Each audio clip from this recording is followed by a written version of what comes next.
Alright guys, I've not ever recorded myself doing any type of tutorial or anything like that. I'm going to attempt to show y'all how I tie a spine and a psychedelic mindscape tie-dye today.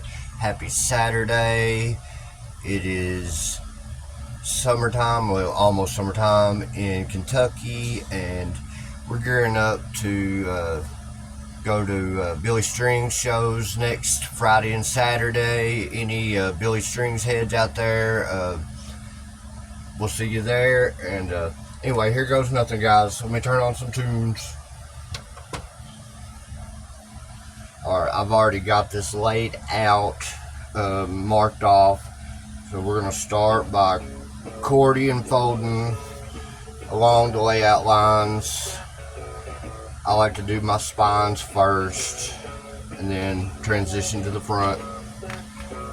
We're just gonna line up our lines and fold these off like so, trying to keep them as straight as possible, and kind of let the fabric to the right do what it will. We can straighten it out later. Takes a little bit of adjusting as you work down. Just go like this. I'll try to go not super fast, but not too slow. I know it'd be boring to watch that, but anyway, for any of y'all who are curious how a spine is done on tie-dye, this is the process. And I didn't have anybody teach me this. Like, I kind of had to just figure it out. In the tie-dye world, we're fond of saying fuck around and find out. It's like the scientific method. But I've learned in 4 years of tie-dyeing that the FAFO method of figuring out your ties and your colors and designs is that's part of the fun of it, right? The same principle does not apply for running a tie-dye business. You cannot fuck around and find out. You will lose if you're trying to run a business. If you're doing it for, the biggest thing about tie-dye is fun.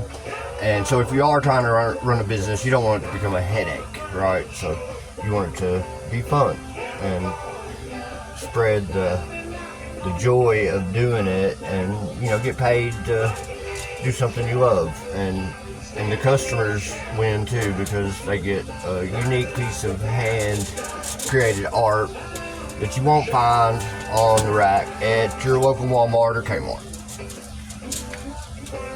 Shout out to all the creatives out there that are hustling and doing their thing. Y'all stay at it. With all the craziness going on in the world, the creative, every time we create, we're part of the resistance to all of the things we don't like about society or the world.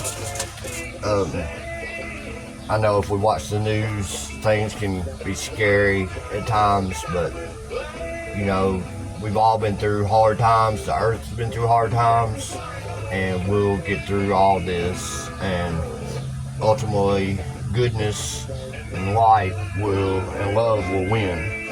So fear not. Go out there and go for a hike, do something creative, do something with your kids, with your loved ones.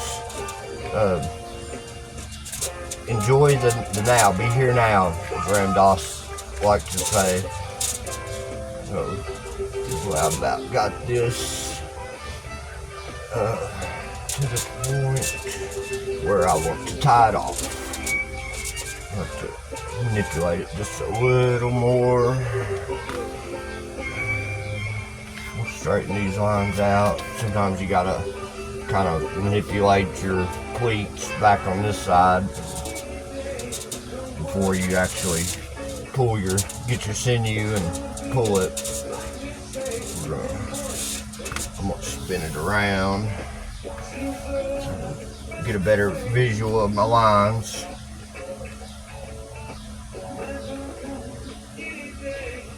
I'm gonna straighten these out a little bit, get them a little closer together. As you see, they're pretty well lined up like that. So then what I like to do is I take my sinew. I got this puller. Guys, this puller came from Russia right before the war in the Ukraine broke out. We barely got this thing and I love it. Shout out to the guy that made it. I may go back and edit, tag them. I don't know if I can or not, but anyway, grateful for this thing. So what we're going to do, we're going to slide the sinew under, we're going to pinch it. Sometimes I like to take my clip it back here, clip it here. It helps you hold your pleats a little tighter. And so then I just wrap my sinew. I kind of take my finger, hold it tight, bring it back around. I'll get it snug. I'll go around twice. Then I'll pull it tight. Kind of put some pressure on it. Be careful not to pull it too tight. It'll break your sinews, and that's no fun. Any of y'all dyers know what I'm talking about. And wrap it a few more times. Give it another tug. And on this one, I'm just gonna make straight. I'm not gonna do diagonals on my sinew lines. I like doing that. I mean, there'll be like one, but it's not gonna be like sinew lines going on the diagonal for brevity on this. I got a little off my mark there, but it's tie-dye. Like, it doesn't have to be perfect. It's usually turn out beautiful no matter what you do. So, go around a couple of times, pull it tight.